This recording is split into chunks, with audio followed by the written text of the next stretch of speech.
Hello and welcome to the Change Cafe. I'm your host Jay. In this episode, I'm talking to executive confidence coach Beth Hope about how we can maintain our confidence during so much change and uncertainty. Beth is trained with the Academy of Executive Coaching and is currently doing a master's in psychology and neuroscience of mental health. I'm so excited to share this interview with you, so grab your coffee, champers or cocktail and get comfy. Hello, Beth. Thank you so much for joining me today. Thank you so much for having me. Great to be here. Before we kick off, we're going to talk about a subject that keeps coming up time and time again with the women in my network, and not only women in this great time of change. Confidence is getting a little knock. So just before we delve into all of that, I really just want you to share just a little bit about your background. Yeah, so my background before I started my own coaching business was I was an event manager in central London, big corporate events, which was great, and then moved into HR, so I've also seen that side of it, been through a redundancy process myself, both from the HR point of view and also then writing my own redundancy letter.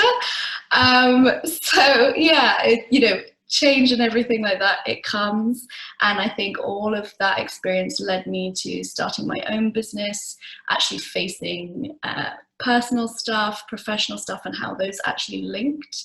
And I think that's really important, and no doubt something we'll go into a little bit more.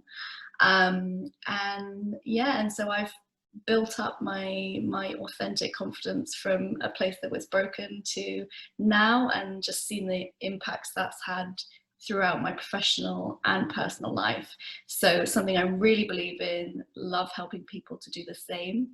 And that is where I am now with my own coaching business. Amazing. And let's talk a little bit about what authentic confidence means. What does it mean to be authentic, and what does it mean to be authentically confident?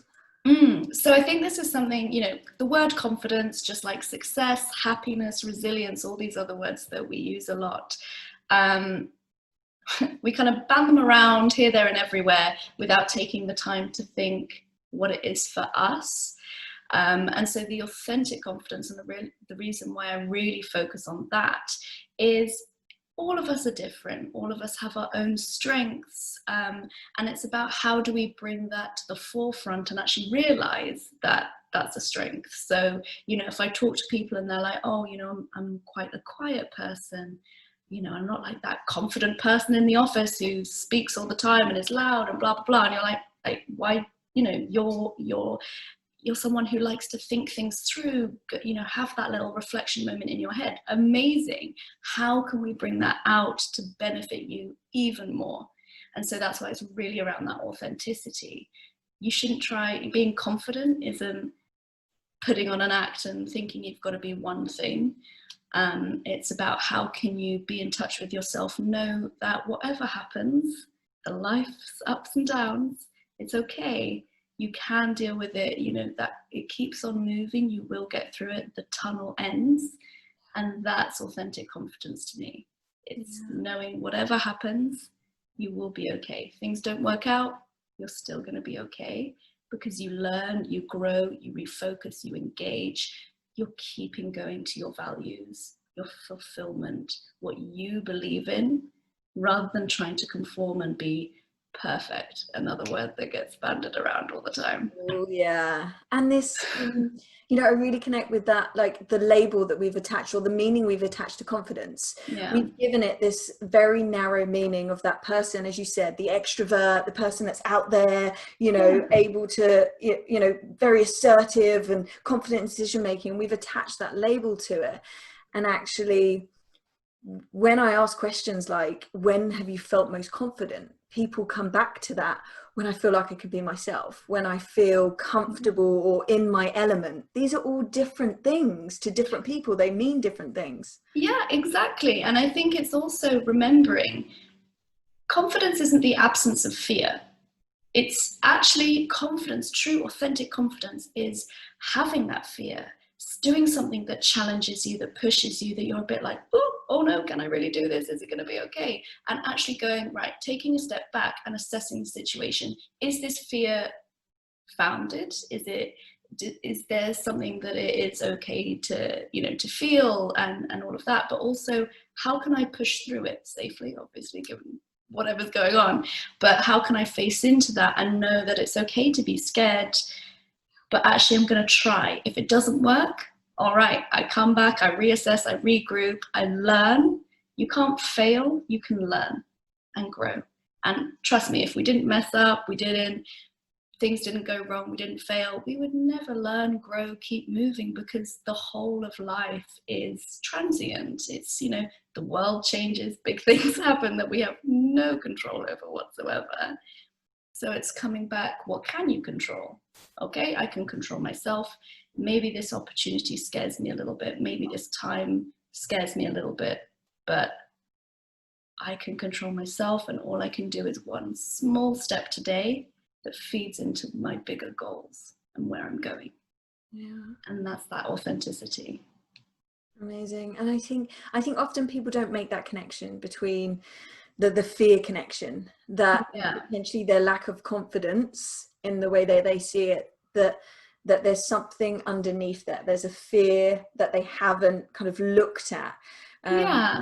What does that look like in terms of change and uncertainty? How is that showing through, or have you seen that kind of show through?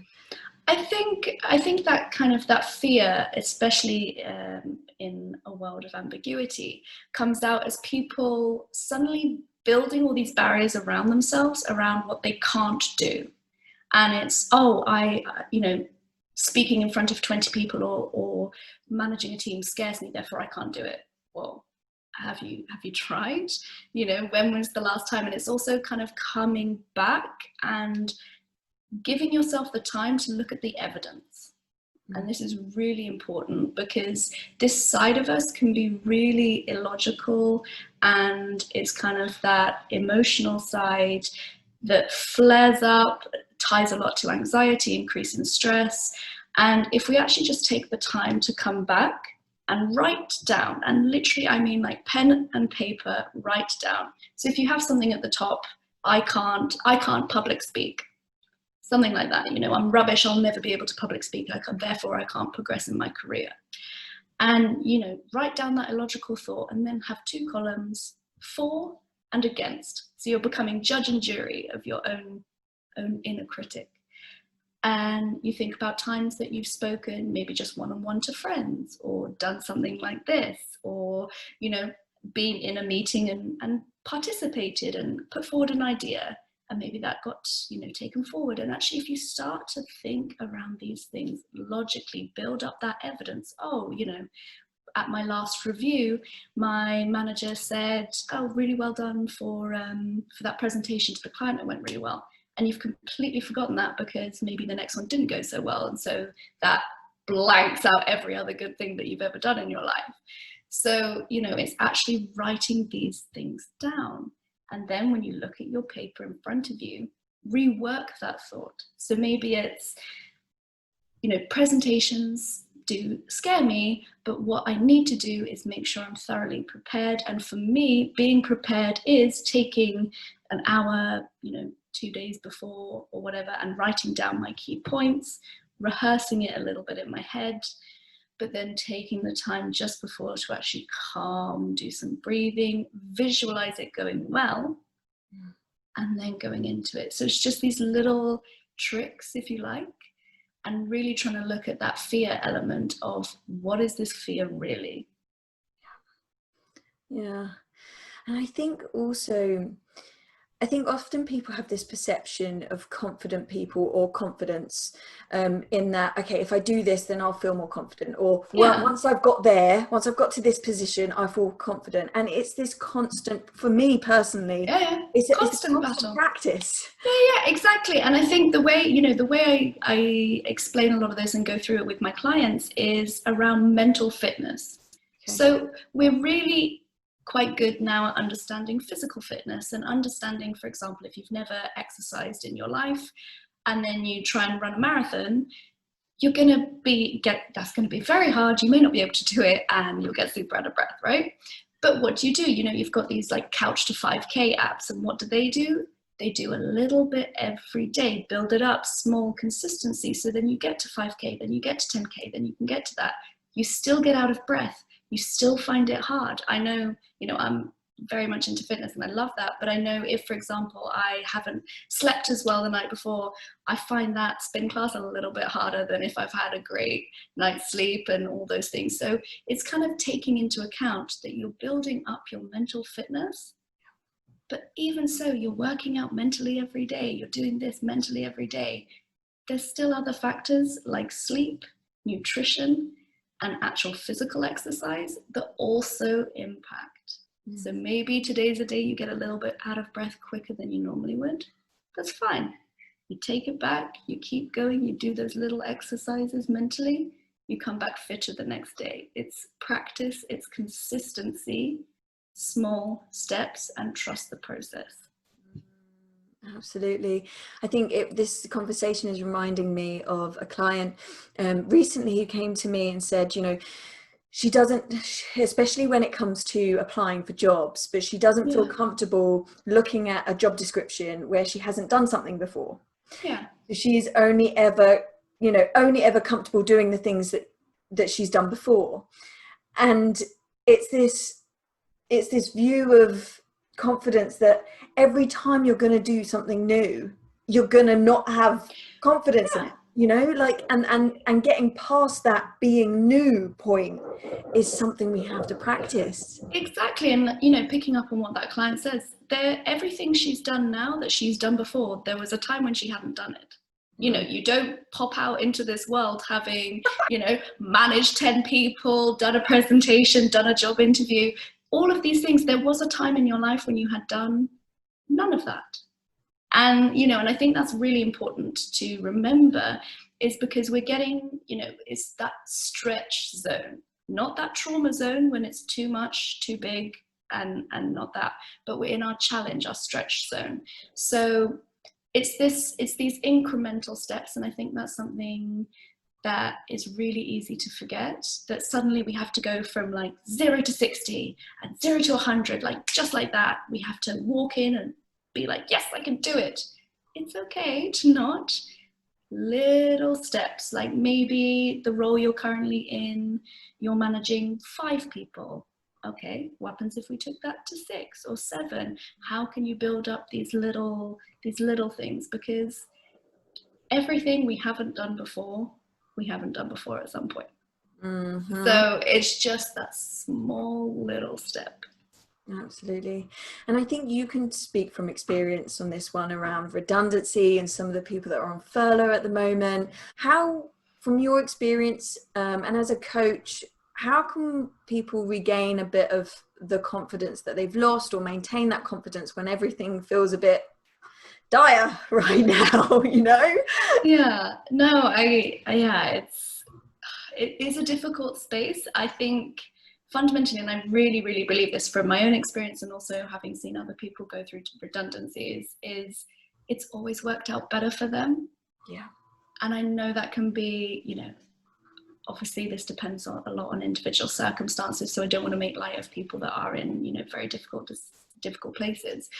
But it is also kind of holding on to that belief and telling yourself that, even if maybe you don't believe it, because the language that we use in our heads really does create our reality. If we keep saying, right, okay, what can I control? We can't control the global pandemic. We can't control the global economy or the UK economy or any of those things, really. We can control ourselves, and we can control how we react to this. And I think, regardless of everything that's gone on this year, it's actually always quite good practice to check in with yourself regularly around what are your values, what makes you fulfilled, and are you on track with those? Because I know from experience and from working with people, it can be very easy to get sucked into a corporate role that, you start there and you're happy to get the job, and then it kind of escalates, and before you know it, 15, 20 years has passed and you've ended up in a position that actually isn't what's important to you and isn't in line with who you are and what you want to change in the world and what you want to bring.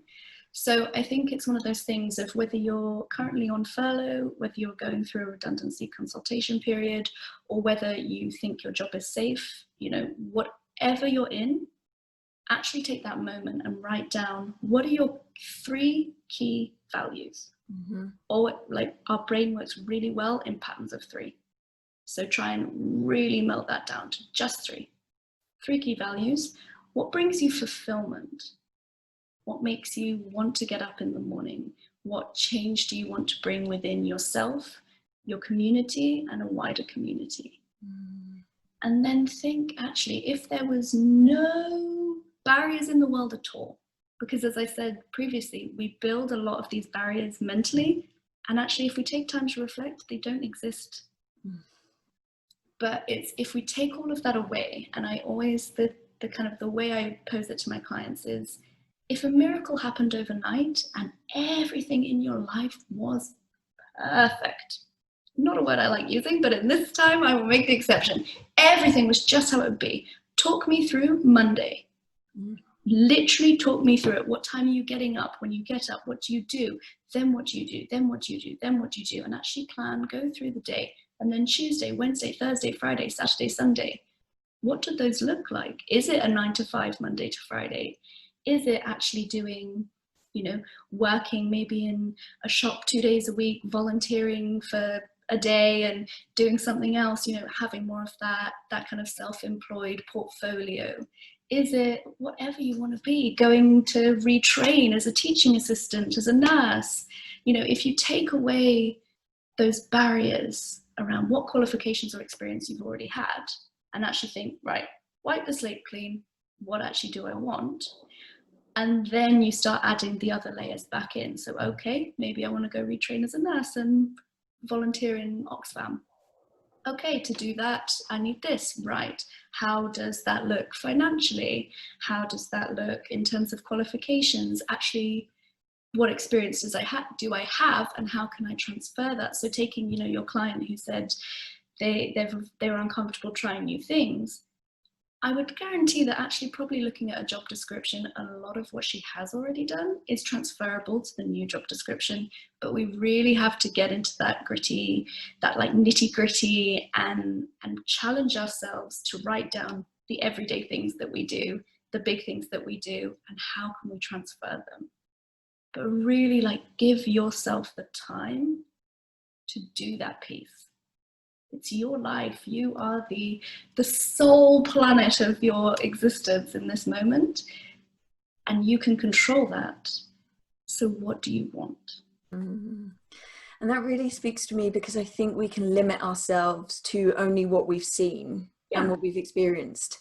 And until we take ourselves out of that box to look at what are all the options here, we don't give ourselves a chance to shape the life that we want. Exactly. And I think one of the really big barriers which comes up quite a bit is the financial side, which obviously, you know, we've all got bills, rent, mortgages, food, you know, and that is really important, especially if you have dependents or, you know, anything like that. But I think actually, if you take the time, and this is what I've seen when working with people, if you take the time to actually write down your non-negotiables, your bills that you have to pay, your rent, your mortgage, you know, those things that you actually cannot miss, write it down, and then your little budget, and it should actually work out a budget. 80% of the time it's a lot less than you think it is. And I think especially as you climb the ladder and you get on those higher paying jobs, it seems very scary in a very hostile world if you're suddenly faced with the reality that you may be made redundant, or you build that gilded cage around yourself where you have to keep earning X number a month, but that's actually your own restrictions that you've created. And, you know, do we need to do an artisanal coffee every day? I love one. But there's also times that if I realized actually for 6 months, maybe I need to cut that back in order to build the path I really want to go down, rather than stay in the gilded cage that I've created. You know, maybe I can sacrifice and make coffee at home for myself, you know. So it is actually take that time and write down, because in our head, finances seem massive, it seems overwhelming, and they seem bigger. than they actually might be. So really take this time, and like I said with the values, write these things down, pen to paper, go to a coffee shop, treat yourself to an artisanal coffee, take a notebook, write it down, enjoy that coffee. It may be the last one for a little bit, but they will come back. The artisan coffee will never go, don't worry. And I think you touched on something really important there when we're thinking about what we really want and making sure that we're working in spaces that are true to us, authentic to us.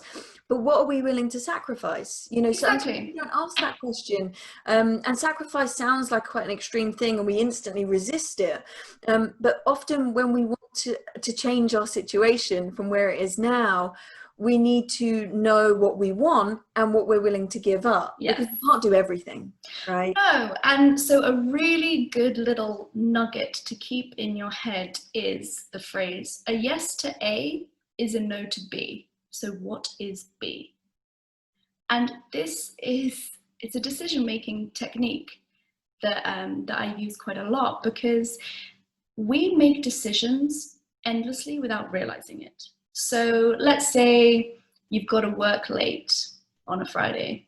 Okay, you've said yes to that. You may not have actively said yes to it, but you've said yes to it. So therefore you've said no to something else. So what does that be? Is it that you're working late so you can't put your kids to bed? Is it you can't have a bubble bath and watch Netflix and actually have that reset time for yourself? Is it that you can't cook a nice meal and actually listen to a podcast, have a bit of fun? Is it that you can't see your friends, go on a date? You know, all of these things, go to the gym. These are the little decisions every day that then add up. So it's okay, maybe it's completely worth saying no to all of those things in order to work late occasionally, or maybe even consistently. But what are you giving up? And actually do think about that, because when does it get to that point where you've compromised a little too much and you realize that actually in the last month you haven't seen your friends in the way that you want, and you haven't had that little fun, that break, that connection? Is it that you haven't cooked for yourself or enjoyed it or engaged with that, gone to the gym, had family time, and is that okay? If that's okay for you, at least you're doing it consciously. But it's about making these unconscious decisions that we're making all the time. Just make them conscious and make sure they come back to your values and that fulfillment piece that we've already done. Absolutely. And I think this sort of leads nicely on to, I've obviously been following your work for some time, and you wrote recently something that really, really connected, I think connected to this situation right now. I just wanted to talk around it. So it was, one thought pattern can push us down a negative spiral of permanence. Yes. We see adverse events remaining, always being there, never changing. But adverse events are temporary. The sea is always moving.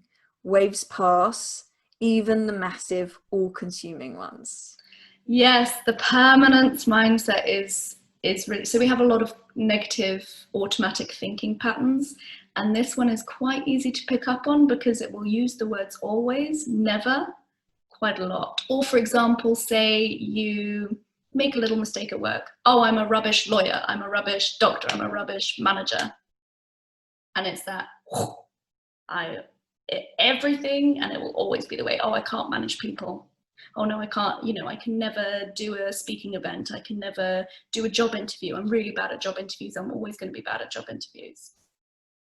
And that's when you just need to be like, okay, I'm picking up on it, because the biggest and easiest way to change is notice. Actually notice, tune into it. And do the same with your friends or your colleagues. If you hear them speaking in this way, just stop and be like, actually, is that right? Because then it comes back to what we were saying earlier around writing it down and doing the for and against. Oh, I can never manage people. Well, when have you, in big, small ways, whatever. But it is that all-consuming mindset. And that's when we need to take that step back. Things like deep breathing. I know sometimes if people talk about breathing, it can be like, oh, Jesus Christ, here she goes telling me to breathe, we all breathe.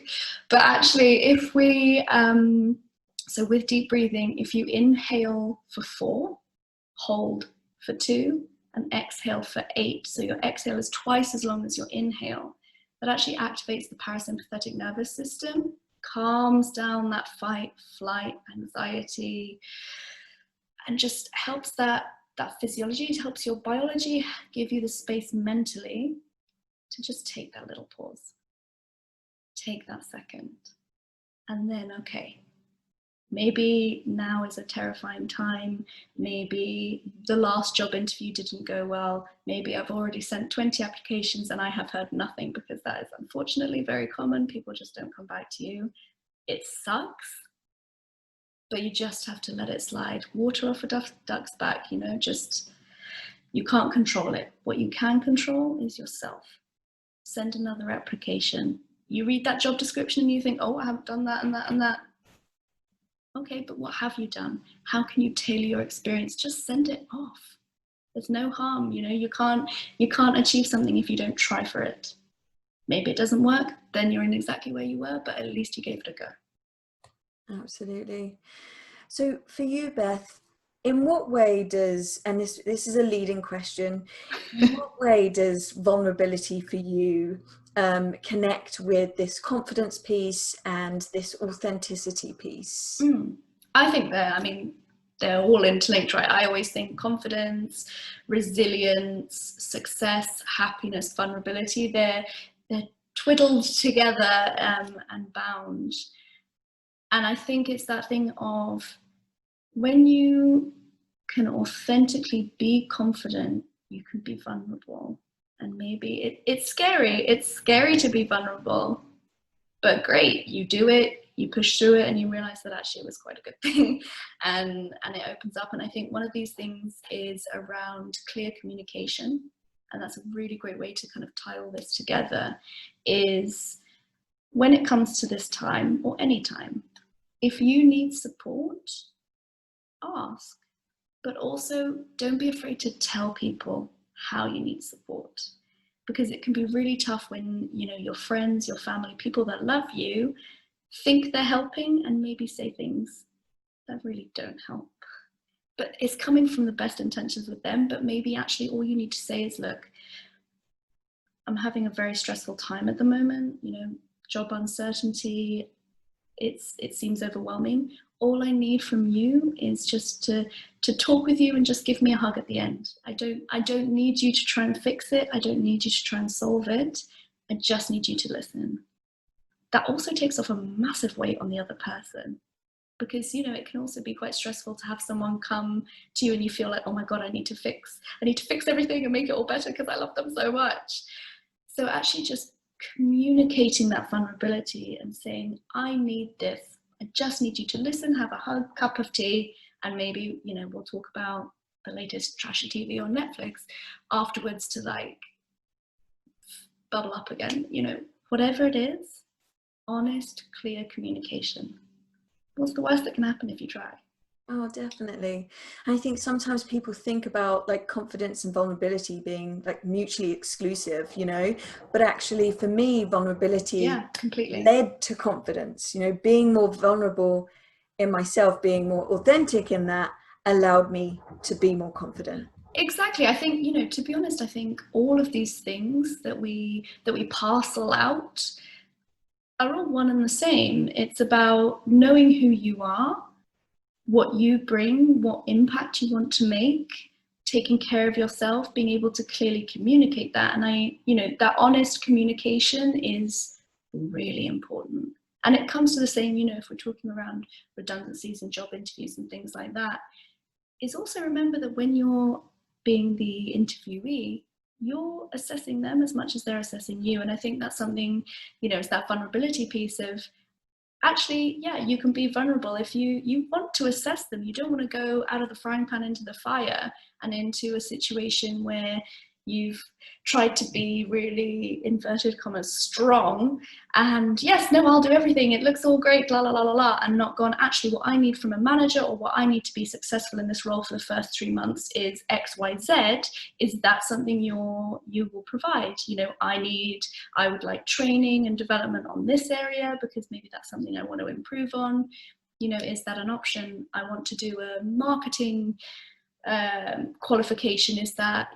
Does your company support qualifications that are relevant to my role, and how does that work? If we don't ask, why wouldn't we? Absolutely. Amazing. Beth, thank you so much. Where can people go to find you, find out more about your work?